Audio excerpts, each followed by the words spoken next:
কালো গেঞ্জি গায়ে পুলিশের সামনে বুক টান করে দাঁড়ায় আবু সাইদ।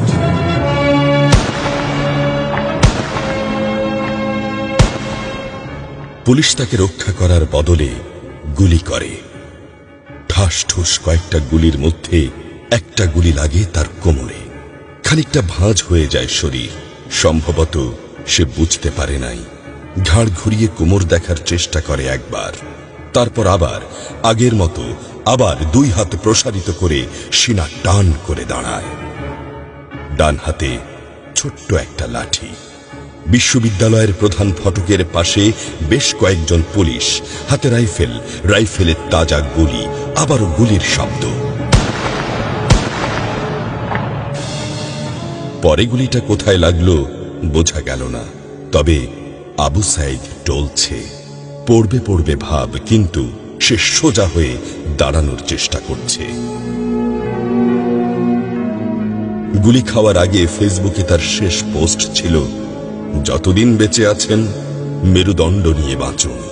সেজন্যই হয়তো গুলি খাওয়ার পরও সোজা হয়ে দাঁড়াতে চাইছিল, কিন্তু পারছিল না। আবু সাইদের মেরুদণ্ড সোজা থাকলেও শরীরটা মাটির দিকে ক্রমশ ঝুলে পড়ছিল। সবুজ জামা পরা বন্ধু এগিয়ে আসে, পুলিশের গুলির ভয় ডর পাশে রেখে আবু সাইদকে ধরে। আরো দু একজন আসে, আবু সাইদকে হাসপাতালে নিতে হবে।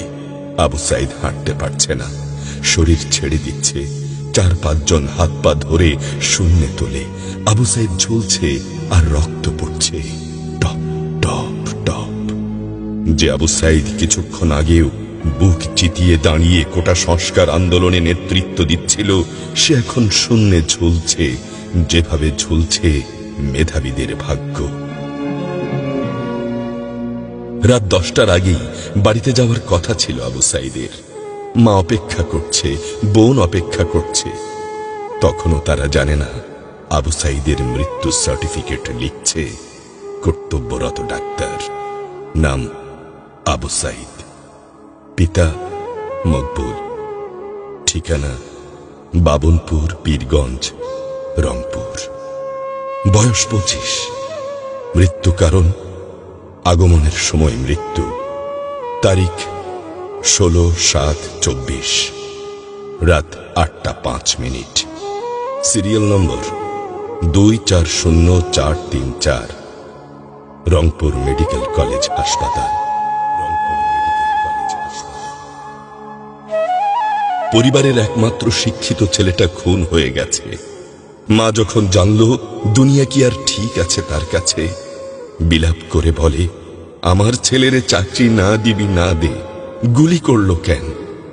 বোন সুমি আর্তনাদ করে বলে, 3টা গুলি কেন আমারে করলো না? আবু সাইদ ফেসবুকে আরো লিখেছিল, যদি আজ শহীদ হই তবে আমার নিথর দেহটা রাজপথে ফেলে রাখবেন। ছাত্র সমাজ যখন বিজয় মিছিল নিয়ে ঘরে ফিরবে, তখন আমাকেও বিজয়ী ঘোষণা করে দাফন করবেন।